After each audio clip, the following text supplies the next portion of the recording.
Greetings, fellow rail fans, and welcome back to the Sunshine State Rails. Here is our next series of rail fanning videos for the year of 2020.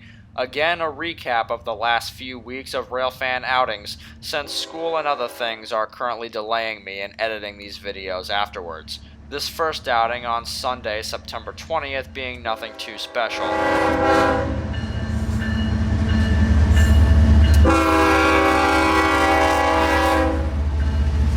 A 7-car juice train, and a casual chase up the Palmetto subdivision with 2 more of those beloved Gevos pulling.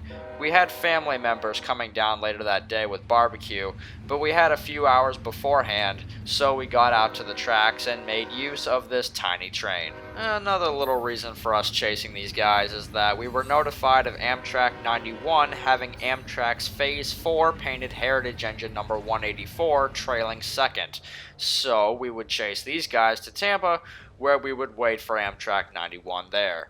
Our next manageable catching location would be the Little Manatee River, which, as we discussed earlier, has been heavily upgraded in the last few months. Rails, electronics, the biggest of the electronics portion being the remote control capability. Obviously, that's not in service yet, as today my bud Carson is still out here closing the bridge manually. However, judging by what I heard a couple months ago, at the time of this recording it probably would have only been necessary for a couple more weeks, so by the time I'm editing this video it may be RC now. Even though it's being done manually today, you can still see how this bridge has been upgraded. It closes much faster, and the trains are able to glide much faster over this old bridge now. As you'll see here, as once the bridge is lined and locked, the crew is able to throw the Gevos into full throttle to get these 7 cars of orange juice up to speed again. It doesn't take a whole lot to get this train moving, but these Gevos sure can rumble, that's for sure.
After catching the juice train one last time just south of Sutton Siding near Apollo Beach, we would have just about another hour before Amtrak 91 would get here, and in that time we could hear on the radio a train talking to the dispatcher with a request to leave Rockport Yard. It was an empty phosphate train of flip-top covered hoppers. They would be running north out of Rockport Yard, then eastward over to Valrico, where they would turn south, continuing east eventually to Mosaic's Ridgewood Bartow plant. 2 more DC Gevos were on the head of this one, and we set up at 78th Street to watch them whiz by, though I wasn't aware of how quick they were moving, and if I had known I'd have moved the tripod back just a little bit more.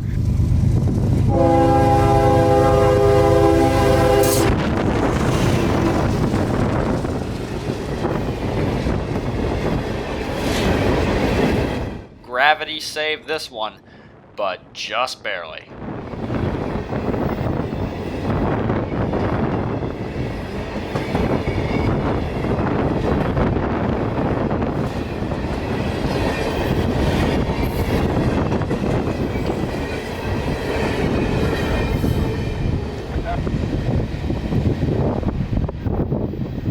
Finally, it was just after 1:20 p.m. when Amtrak 91 rolled into town.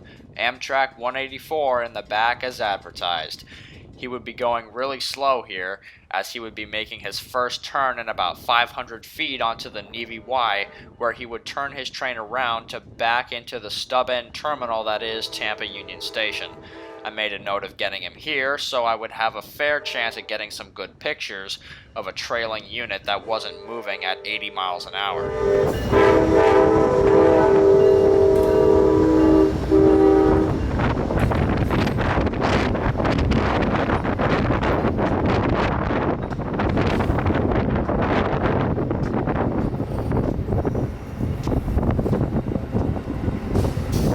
As you can see by my lens, there are some raindrops on it. That's what all that wind is bringing in. Some storms and a cold front. Once the train cleared, the rain would wash us out, and that would send us packing for home with the barbecue waiting.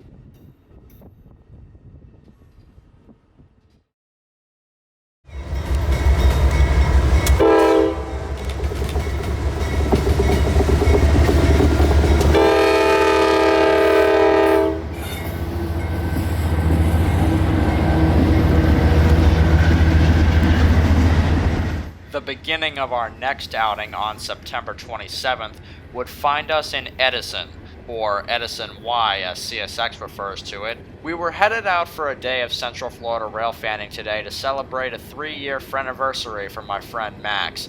But while checking for a certain train in Yeoman Yard, we had this train fly under us. So, since there was nothing else around at that time of the morning, we gave chase, and ended up catching up to it here, at South Y Edison Junction. I believe the ID on this train was K340.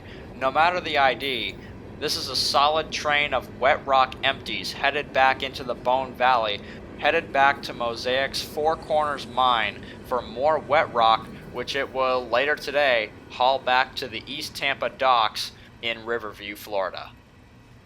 Afterwards, we drove up to Lakeland, where the action, if any, at this time of the morning would be. And to my surprise, we were only by the tracks for a couple of minutes before not the radio, but my ears good newsed me. I could have sworn I was hearing the unmistakable rumble from GE Rail Products, and my suspicions were confirmed when I could hear something calling the signal right around the corner at South Lakeland. I had no idea what was coming, but I got the cameras out, set up, and waited. Only 30 seconds passed before Q452 rounded the corner, smoking his way northward, using 2 old AC 4400 CWs still in Yellow Nose 2 paint to haul this 11,500 foot train up the Winston Hill after getting a new crew and some extra traffic at the Winston Yard base.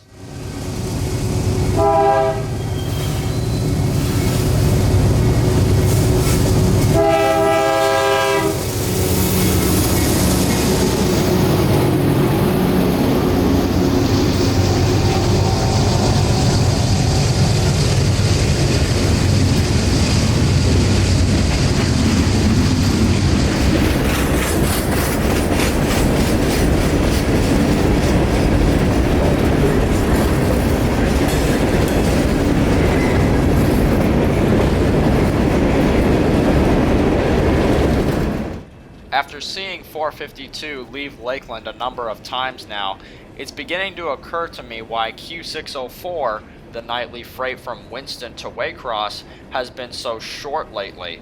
It seems that with 452 leaving Winston at this length almost regularly, he's taking most of the traffic from Winston that 604 would normally handle, since 452, making his pickup there, is headed to Waycross anyways.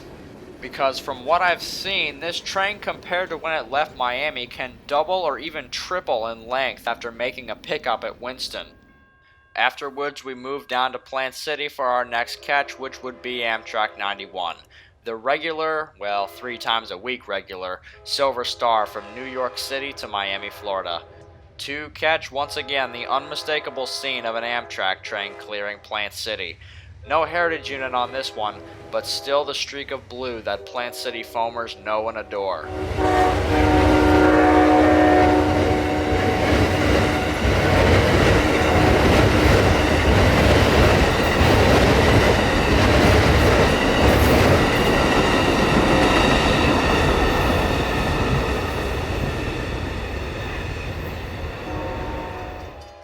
And one more time, now headed the other way an hour later. Finally, at this time, Max had gotten out of the house to catch some trains with me.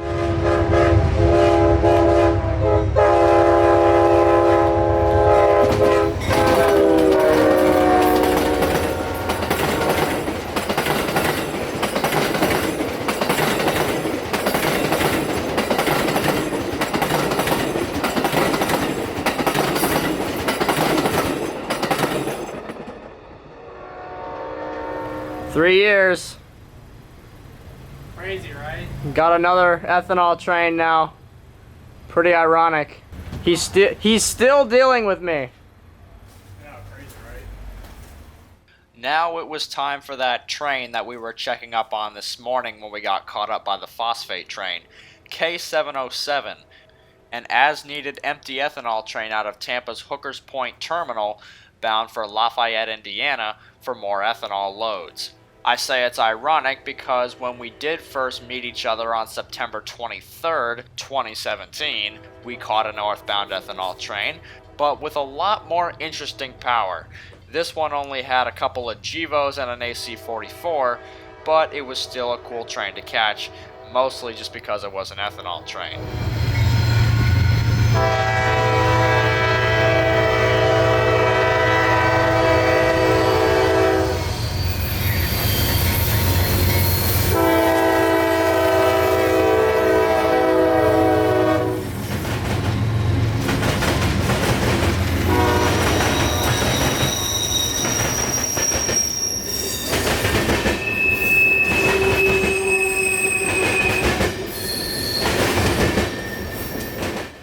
Since it was a northbound ethanol train and there were no other trains running in Central Florida right now, or for most of the day for that matter, we gave chase. Even though it was two GEVOs, it was still a train, which there weren't really any others, so we gave chase. Plus, Max had suggested a shot at Blackwater Creek that I had now become interested in, so we would chase them up there.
Finally, just barely ahead of the train down to Blackwater Creek.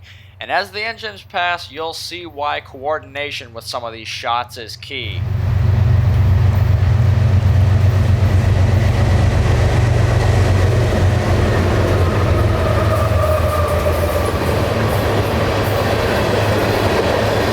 That right there is just one of those things that you can only laugh at as the train speeds away from you at a jillion miles an hour.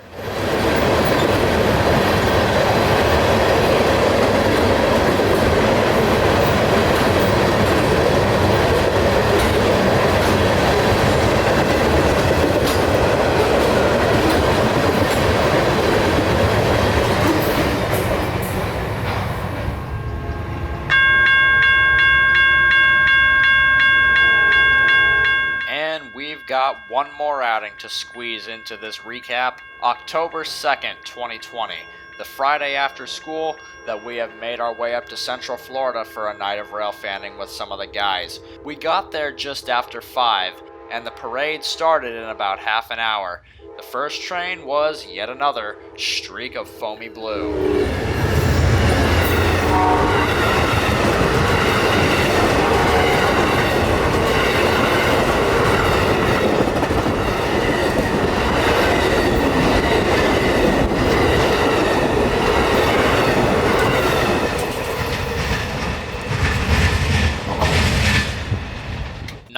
30 seconds pass after the Amtrak train when the signal comes up again. Now a restricting signal, waiting for blocks ahead to clear so the dispatcher can line the red-hot Q046 out of Tampa with UPS and container traffic bound for Jacksonville. As Amtrak quickly clears the signal blocks ahead, the signal improves to an approach, telling the train crew to be ready to stop at the next signal, which is still red due to Amtrak being in some of the signal blocks ahead. By the time that 46 got here, the signal would be all clear, telling 46's crew to run their train as wide open as they're allowed to, past this signal and into the opposing blocks. Half an hour later, here he was.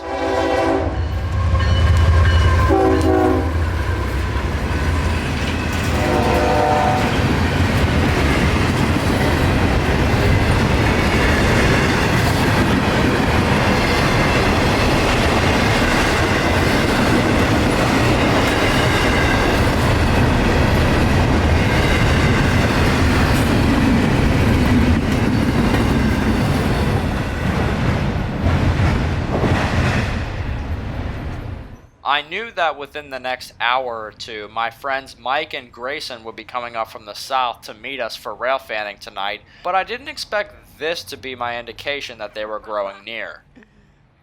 People parked in spaces. South Dakota's here, I see his dad. Why is the platform blocked off with a barricade? Ask Max Stevens. Okay. I'm about to call y'all up right now and tell you, because I am hearing your stupid ass on the radio. You probably noted the genuine confusion in my face at the very beginning of this clip, that being because I didn't realize that this was them until they mentioned my name.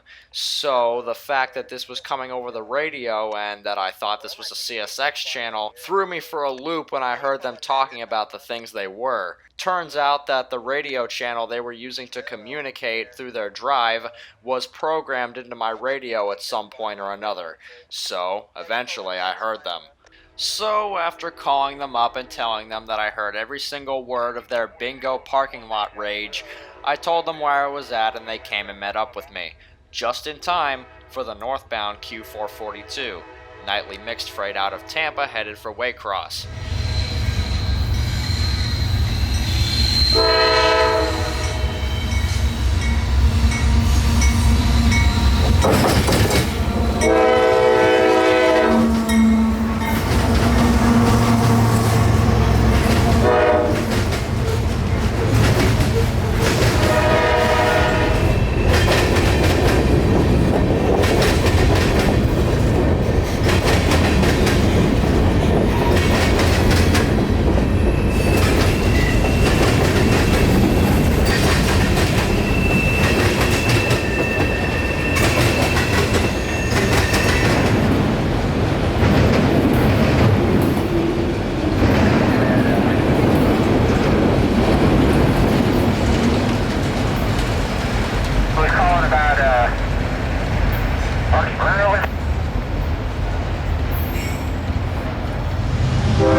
Spending most of the evening over in Lakeland, and our first train that we got there was Q453, daily into nightly mixed freight from Waycross, Georgia all the way to the end of track down in Hialeah Yard at Miami, Florida. Max had also come out to meet up with us and catch trains this evening, and 453 was just taking off after getting a new crew and switching his train out at Winston.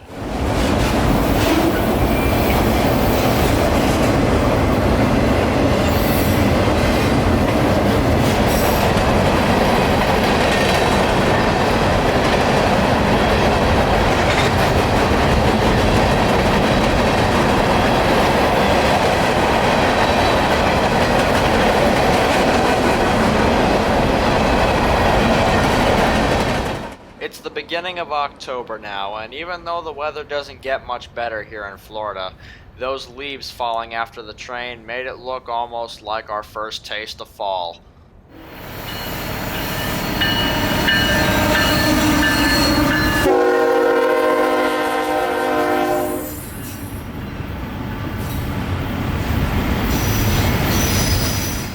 right around the corner on the Vitus side of Lakeland Junction is where we would stick for all but one of our last trains.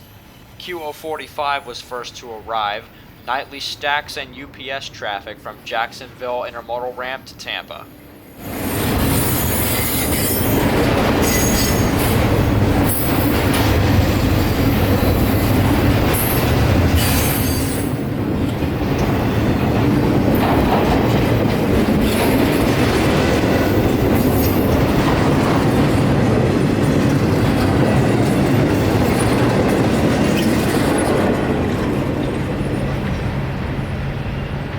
The trains weren't the only action at the junction tonight, though. A late-night crew had arrived about 30 minutes earlier with an oversized load of an excavator to aid in the construction of none other than McCall Park, which is soon to be located in the vacant field across the tracks. If you're a regular viewer of this channel, you'll have heard me reference this place a million times. And just before our next patch of trains would arrive, we would get to see these guys back this big piece of machinery across the tracks and into the job site.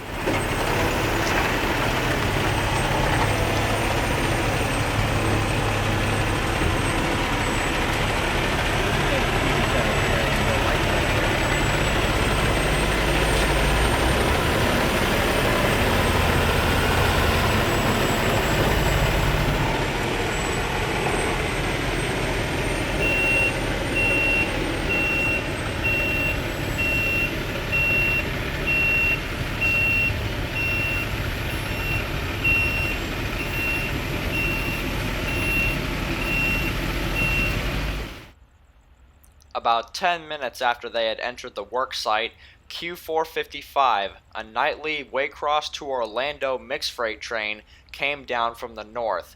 He was running very slow, as the signal aspect just to the south of us was an approach slow, which would be a yellow underneath two solid reds, which is telling the crew to proceed at slow speed across any turnouts or switches ahead, and then afterward be prepared to stop at the very next signal ahead, which in this case would be a signal right around the corner where this track singles up heading eastward through downtown Lakeland. These guys were getting this signal because a northbound train, Q178, would have to get past these guys before they could get down that mainline track. So the two trains would be meeting right here, but 455 would grind to a stop by the time 178 got here. These guys are only running at about 4 or 5 miles per hour, which is definitely lower than what is considered to be slow speed. This is because, and you will notice this out on the main line sometimes, especially with long sidings, when two trains are set to meet at one spot, the train which would otherwise need to stop will, instead of running straight to the stop signal, run very slowly through the siding to give the other train any and all chances to get past them before they reach the end of the siding. If they can do this and allow the opposing train to get past them before they reach the south or north switch, they can keep their train moving and not have to grind to a solid stop. This improves on efficiency in both time it takes to get a stopped train rolling again and the fuel consumed to get said train back up to speed when fully stopped. However, these guys didn't really have a choice. Even with how slow they were running, 178 just wasn't fast enough, and they grinded to a solid stop. Fortunately, the wait here wasn't long, and in just about 5 minutes, Q178 was right at the door.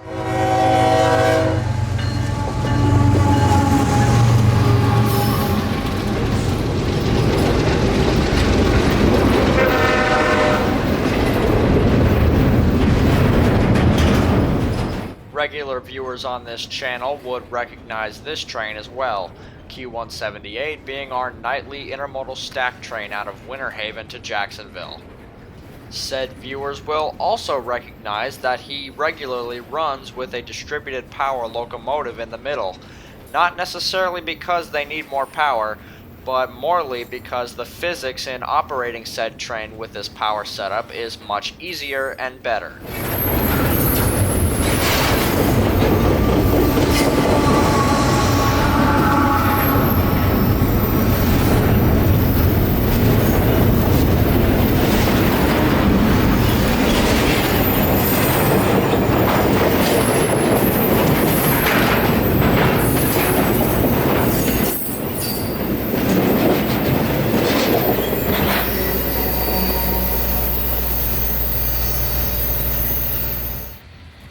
178 now out of the way, Q455 can now continue and complete his journey from here to Taft Yard at Orlando.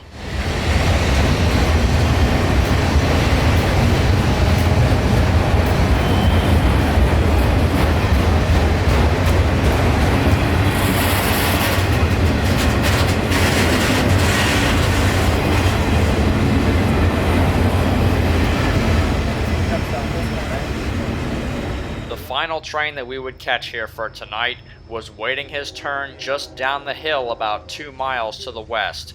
Q604, our nightly mixed freight out of Winston Yard bound for Waycross, Georgia. And contrary to what I stated earlier in the video, tonight's 604 was fairly sizable.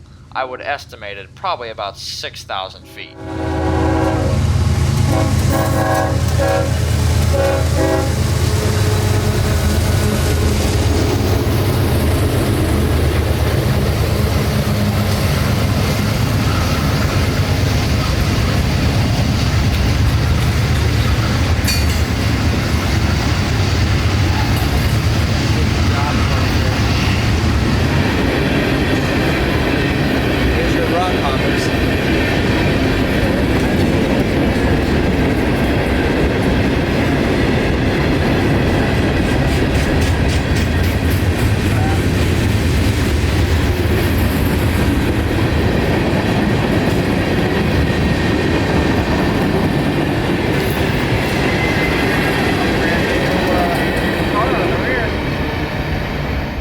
After this, it was a mad dash back to Plant City for our very last one, Q441, nightly mixed freight out of Waycross, Georgia, bound for Tampa. And contrary to almost every other train in this video, this train had a duo of EMD SD40 engines doing the work.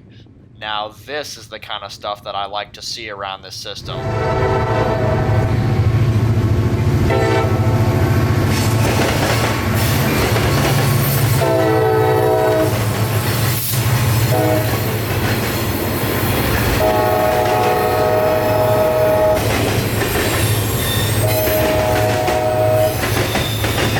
Now, I won't lie when I say I really do like Gevos, especially the sound that they make when they have an entire zip code's economy on their back.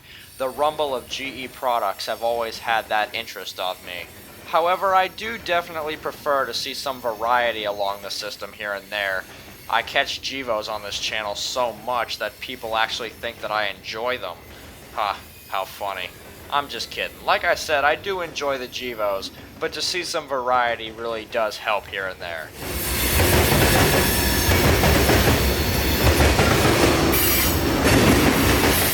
And 441's bottom end rounding the curve would mark the end of this outing, and this video, and my documentations for right now. Until the next video, and believe me, there will be another one here fairly soon. So, thanks for joining me and watching what you did of this half-an-hour long video of nothing but my voice and trains. I appreciate all your support all the time. And the following piece was performed by Grayson himself. So, in Plant City, Florida, this is Kotabeaner, and I'll see you next time on the Sunshine State Rails.